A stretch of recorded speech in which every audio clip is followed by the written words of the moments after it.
What's up? I'm back again. Just want to send a special shout out to all the new subscribers out there. We're growing. And I appreciate you guys commenting, sharing your thoughts, sharing your dislikes. It's all subjective, so I welcome all criticism, and I welcome all new subscribers. Right now we're at 176, so we're on our way to 200 subscribers, y'all. Wow. But I don't want to bore you. What we're going to talk about today, we're going to rank the most iconic horror villain, in my opinion, ever of all time, played by Robert Englund. And that character is Freddy Krueger. Yup. The Nightmare Boogeyman. Over the years, Freddy has, I ain't gonna say he evolved, they have actually made him dumbed down, but what is the worst Freddy film of all time? Well, we're gonna discuss that in this video. Coming in at number 10, the worst Freddy movie of all time is, that's right, the 2010 reboot. This movie was so a fucking joke. Like, it had potential, it had potential, but I think it was with the wrong director and the script. They tried to go make him look realistic, and it just didn't work. He looked like a freak. Like I said, I really think the director and the script is what really messed this story up, because it had potential. But I would say this is the worst Freddy film of all time. And I believe the reason why is Robert Englund has played this character to the T. I don't even think a reboot is possible. I really don't think it's possible. I mean, Robert Englund embodied Fred Krueger throughout his career, and I believe if he was to come back, he would knock it out of the park. So that's my opinion. What do you guys think? Do you think this was the worst one? Leave your comments and share your thoughts below. But to me, that's the worst one. Coming in at number 9, we have Freddy's Dead. Yes. Now, this movie was a fucking joke. Like, Freddy wasn't even scary. His face wasn't scary. The killings wasn't scary. This was probably just a cash grab. This was beginning the early 90s. And I believe, Hollywood began to change. Many directors wasn't going for the gory type things anymore. But like I said, Freddy doesn't even look scary in this. Like, his face looked like it's healed from his burnt room, like it was healing, or it healed. So I don't know if that was what they was going after. But even the script was garbage. It was fucking garbage. Now, is it rewatchable? Yeah, if you want to blow time and waste your life, and if you're a Freddy fan, of course, yeah, you'll watch it. But the movie's trash. It's fucking garbage. Just total garbage. Coming in at number 8, we have the Dream Child. Now, again, this one, Freddy was being all jokey. However, in this scene in particular, was probably only the best death scene ever. This movie was probably mediocre at best. Low mediocre at best, and that's being nice. This was pretty much a sequel to part 4, because you had new characters, Alice and Dan, so I guess it's good that they wanted to continue that story instead of do a whole 360. But the movie was garbage. But I ain't gonna, let me take that back. Actually, it wasn't really garbage. It just had more political statements in this, because I guess during this time in the late 80s, early 90s, teen pregnancies was on the rise, and this was really based up on that. This is really a teen pregnancy movie, pretty much. and the effects that it had on young women during that time. So I'm not going to knock it too much, because there was a good message to be learned from this film. But other than that, it wasn't really scary though. Like I said, this motorcycle scene was probably the best death scene, period, that I like. The rest of the movie, like I said, it dealt with teen pregnancy and stuff like that, and single motherhood. So on that note, it was a good film, to reach young women at the time. But as far as horror flick, it was garbage. It was really garbage. Mediocre at best. Low mediocre at best. But yeah, that comes in at number 8. Number 7. Yes, we have the iconic Freddy versus Jason. This was pretty much more, it was like a 50-50 film. It was pretty much more of a Freddy film though.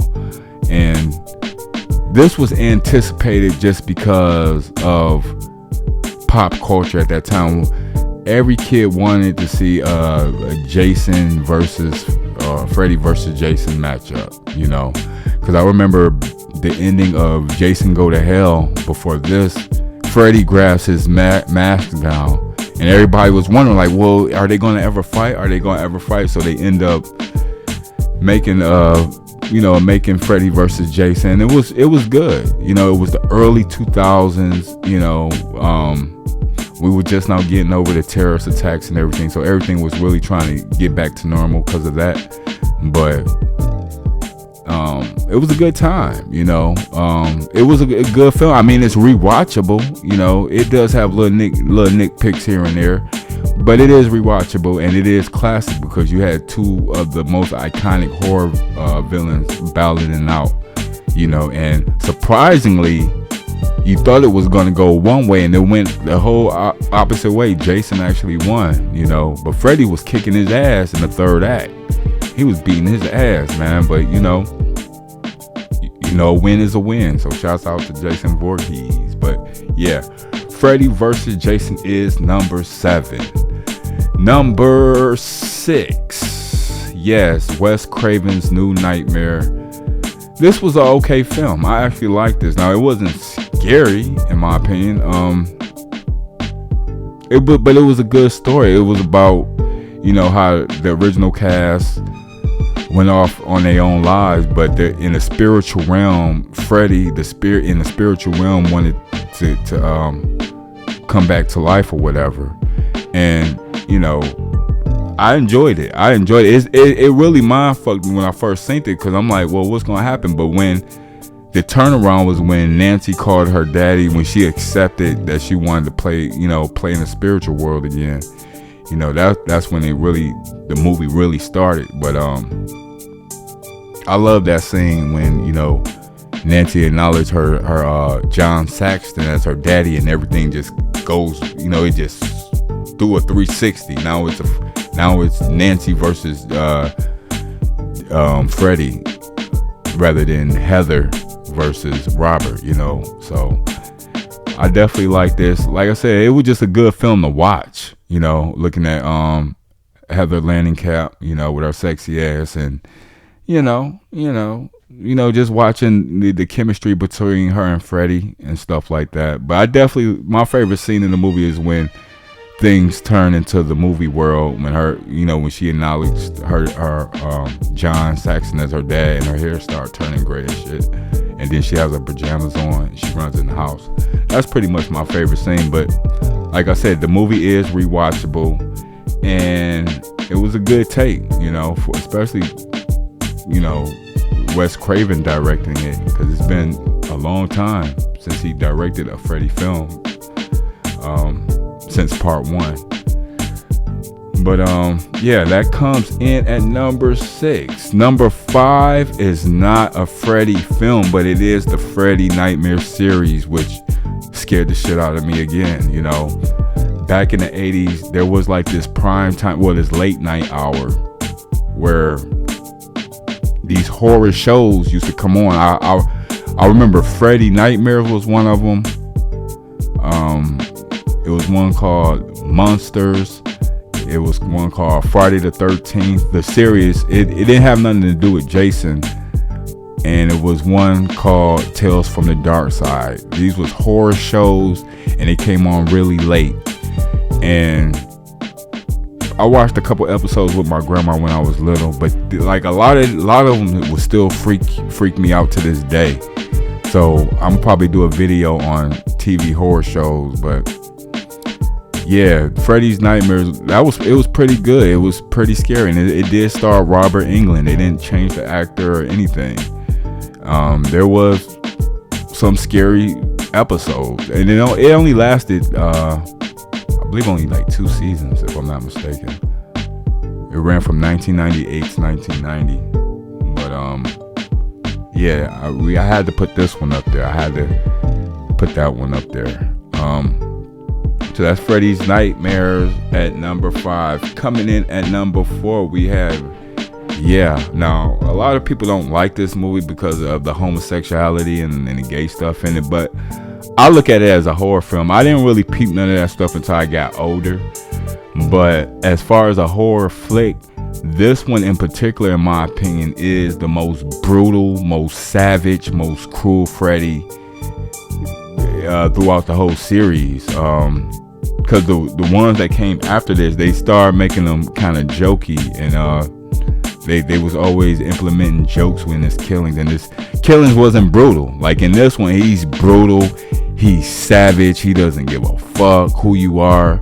You know, this is one of my favorite scenes because it's just really scary, you know. Coming from a kid's perspective, like seeing this burnt man and he pulls his brains out and shit like that. And then the one scene where he's in his room with his friend and he comes out the body and shit.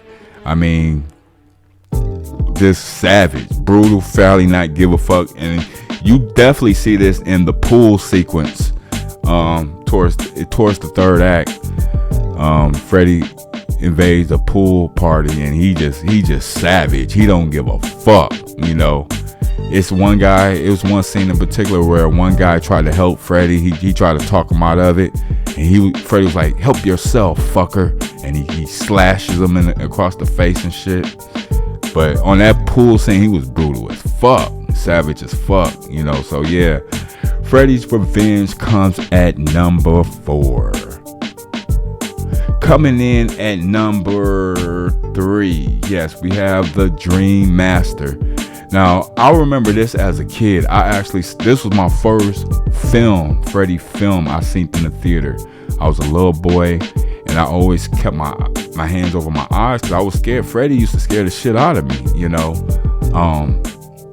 Pretty much everybody in the 80s, but this movie in particular, surprisingly, was the highest gross of them all, besides Freddy's versus Jason. But this one in particular was the highest grossing Elm Street series movie to date, you know. And like I said, my mom took me and my older cousins with me or whatever, and we watched this film, and I remember it. I remember it to this day.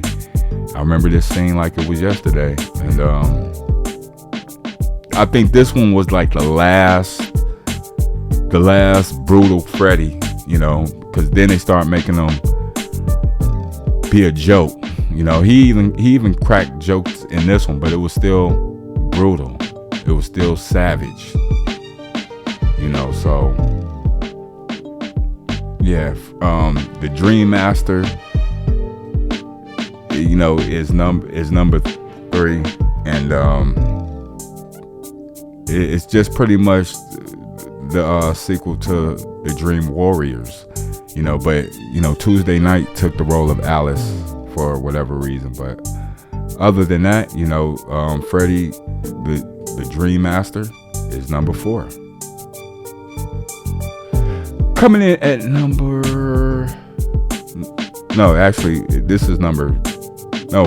Dream Master was number 3.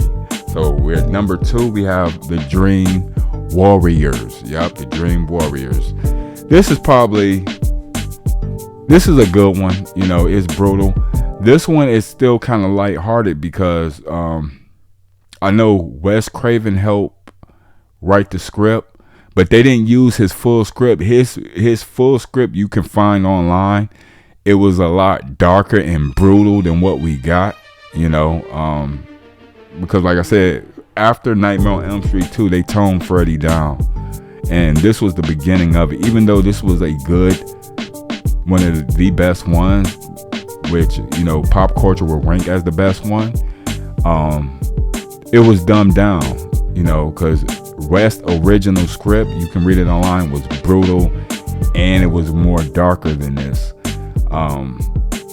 and it was more gory. But they took bits and pieces from his script. The directors who directed this, they took bits and pieces from his script. But I would have preferred to get the Wes Craven cut. I would love to see what that looked like. But like I said, you can find it online. Just Google it. You know, Wes Craven, Dream Warriors original script. And like I say, even reading it is mind fucking. You know, but you can tell where they, you know, where these directors took pieces of his script, because, you know, if you read the original script that he had, you will see what was inserted in. So yeah, but this was pretty much the downfall of the Nightmare on Elm Street series, because they started making Freddy more jokey and shit, you know.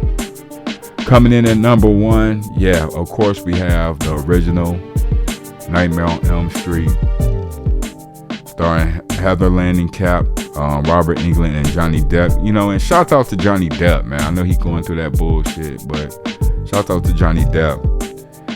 This one, it was really good, especially this scene in the classroom. You know, Wes Craven really directed this film. He really, you can tell he really wanted to get this film made. There's a lot of history about this film, you know, because they didn't I think they ran out of money or some shit like that.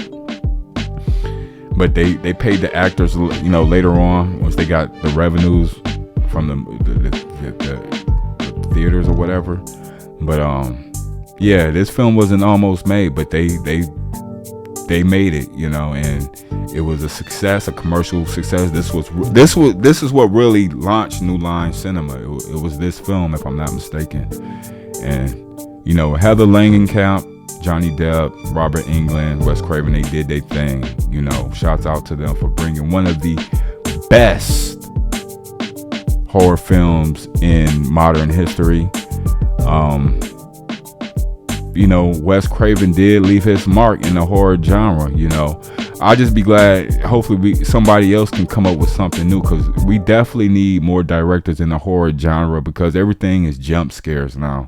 There's nothing unique about these new horror films. Now, there's some like Saw and all that, but most of these horror films are just jump scares. So this is my ranking for the Freddy films, Nightmare on Elm Street. Where do you rank them? How do you feel about the Freddy films? Where do you guys rank your Freddy films? Comment below, share your thoughts, and I always reply as usual, since we're still a small channel. But other than that, this is my ranking. You know, like, share, comment, and subscribe. And yes, we have more coming soon. More content is coming.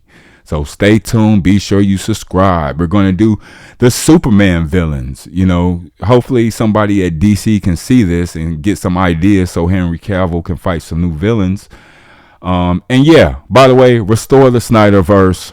You know, I'm going to do a video on that.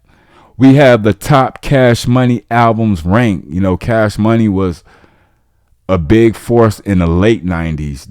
And they're still relevant to this day. You know, they're still doing their thing. You know, we have a Detroit exclusive, a Michigan exclusive, top Faygo Pop flavors ranked. Yeah, this Faygo Pop is a Midwest, well, it's a Detroit brand pop that I'm gonna be doing a video on. And if you haven't had a Faygo Pop flavor, you need to get one, you know, because I believe you can order these over the internet now. But I'm gonna rank them because these was the pop. This was 90s culture. You know, this is what I grew up on. So that's coming soon. And we also got the Mega Man games ranked. Yes, I'm going to do that.